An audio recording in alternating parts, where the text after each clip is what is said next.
the biggest hair mistakes you can make that cause damage to your hair. That is the topic of today's video, and this video is for men and women. But recently, a viewer left a comment saying, hey, can you do a video on mistakes that people do that damage your hair? I said, that's a great idea. So keep these suggestions coming. So let's get started with, I want to start with hair color first. When it comes to hair color, that's one of the biggest challenges that we face not only as professionals, but also if you're trying to do your hair at home. So here is an example, right, of a kind of dual color hair style right here. As you can see, the root area is blonde and the ends are darker, okay, like a dark brown. The first thing you have to understand is the type of product that you're using. Yes, you can buy, on the scalp bleach or on the scalp lightener, in beauty supply stores that are open to the public.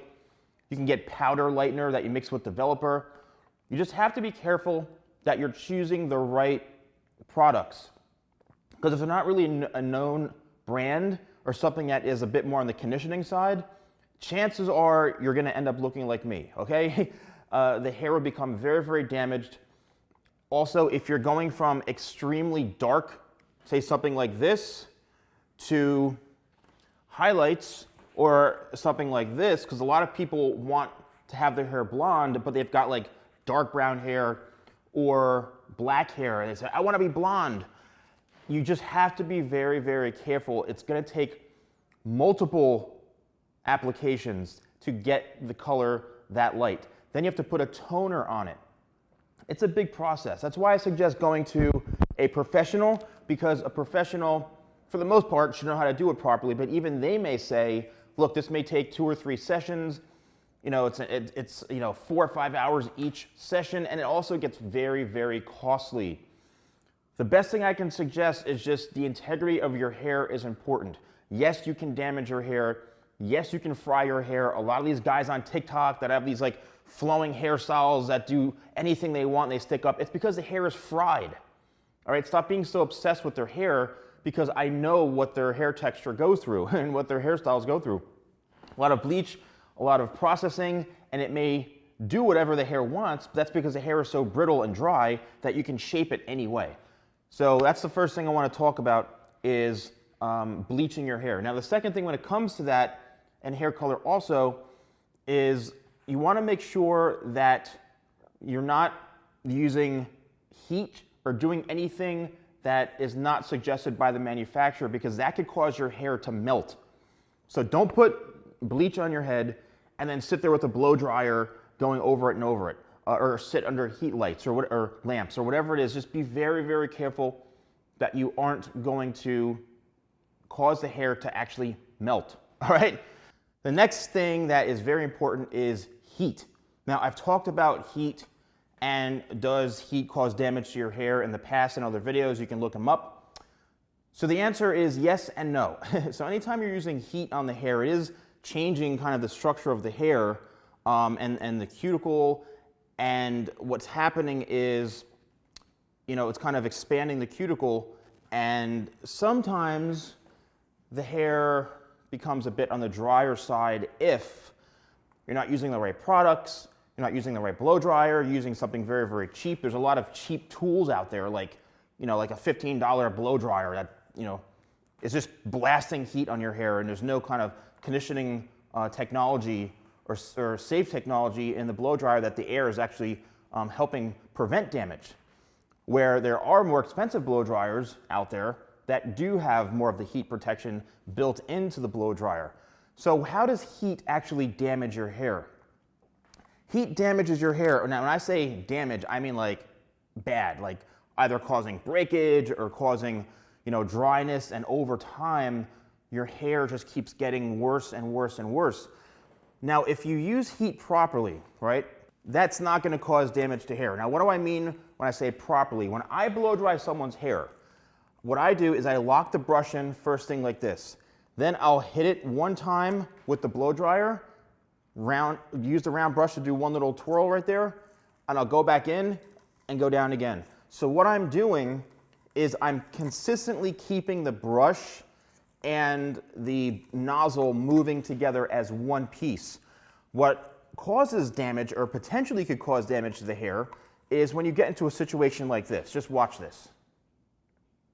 You see what I'm doing? I'm literally holding the nozzle right onto the hair.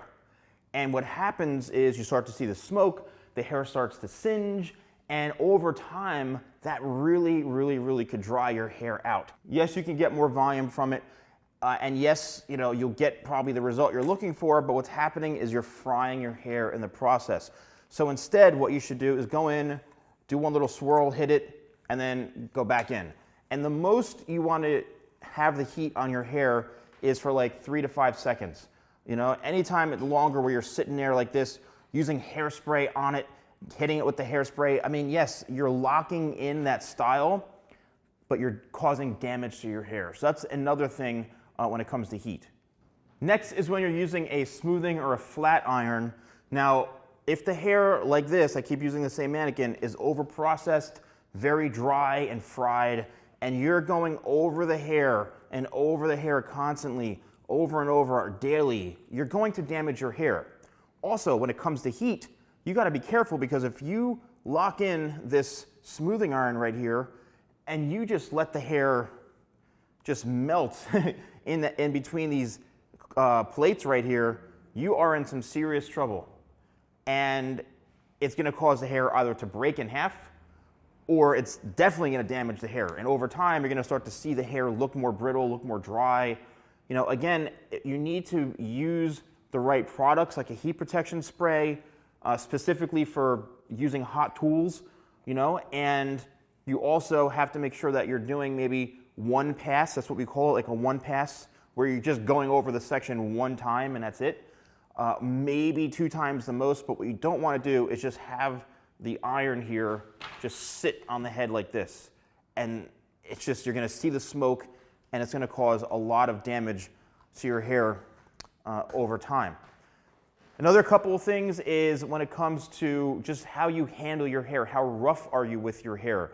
So if you've got longer hair like this mannequin I just showed you here, and you're combing your hair with a hair cutting comb, that's going to cause breakage to the hair. And you may actually notice that you're losing more hair strands because of how you're combing it and how the teeth are just ripping the hair from your head. So that is why I suggest something like a vent brush like this, so that when you're combing through the hair, that's why the bristles are spread out more, so you can actually detangle the hair without causing any damage.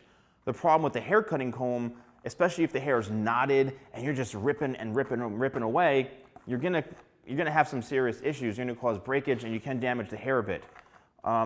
Next is going out into the sun and swimming and things like that. That's a big thing that I've experienced throughout my career is, if you are out in the sun all the time, yes, the sun will dry your hair out. It will lighten your hair, right? Because the sun, I say sometimes the sun is like a hair colorist, right?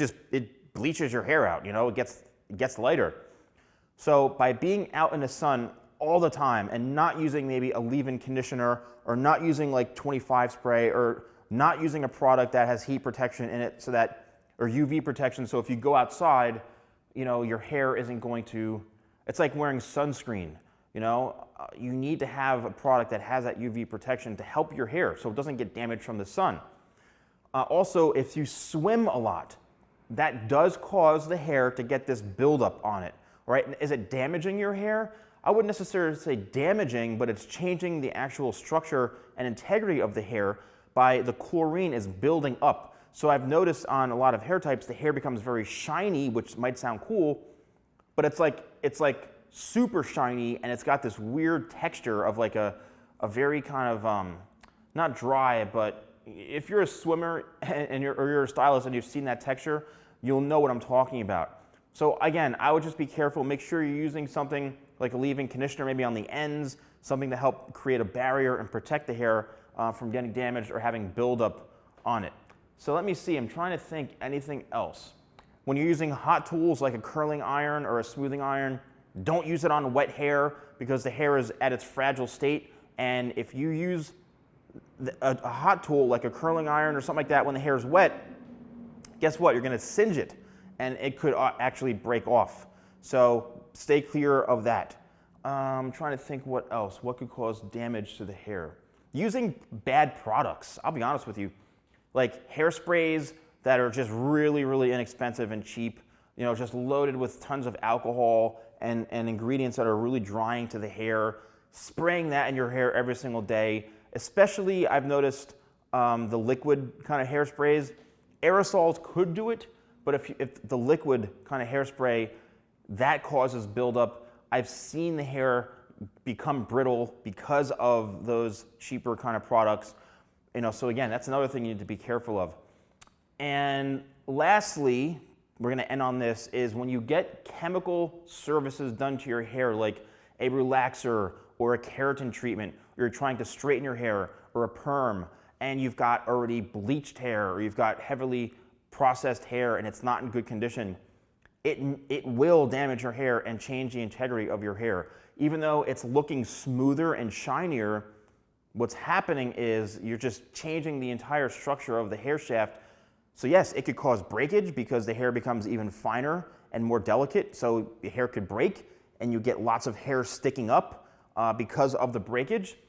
And also just the hair could, even at the ends, it could break off and the hair will become very, very dry because each chemical process you do, it's like adding layers on top of the previous process, which builds up. And, you know, kind of common sense, it's like, okay, my hair is like done, it's had it. My hair went from this right here to this, my head. So that's it. Be careful, guys, be careful. So that's pretty much it. Let me know in the comments below if you found this video helpful. I'd love to know. Keep the hair tips coming. I have some great, highly requested by like 1 or 2 individuals coming up that I'm just gonna cave and do them because it's like, oh my God, after like, you know, 50 requests over the span of like 5 months, it's like, all right, fine. So just stay tuned and I'll have some good surprises coming up for you. Thank you guys so much for watching. Stay safe and healthy. Don't forget to like, comment, and subscribe, and I'll see you next time for more videos with a Salon Guy.